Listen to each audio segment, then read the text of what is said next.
সব সবজি দিয়ে সজনা সোমবারে দিয়ে দিলাম একটা তেজপাতা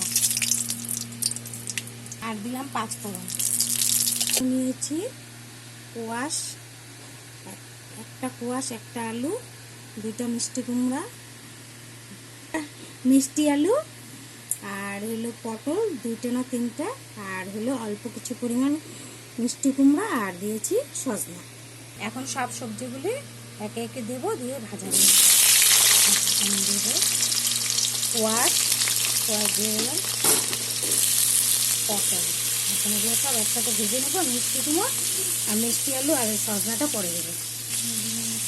লবণ, হলুদ, এগুলো ভাজা করে নেবো।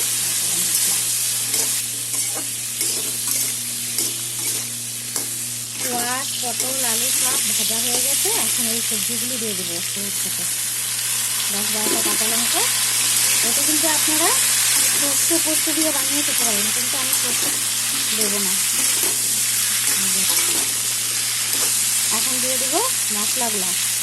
1/2 চামচ জিরা গুঁড়া, 1/2 চামচ লঙ্কার গুঁড়া, 1/2 চামচ ঝাল লঙ্কার গুঁড়া, আর 1/2 চামচ কাশ্মীরি লঙ্কার গুঁড়া।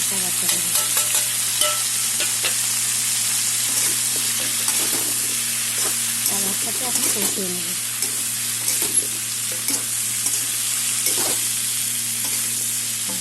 আমার সব সবজি সিদ্ধ হয়ে গেছে।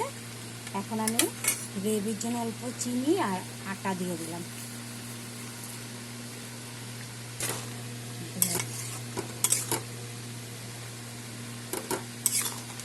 তোমরা এভাবে বানিয়ে খেয়ে বলো কেমন হয়েছে।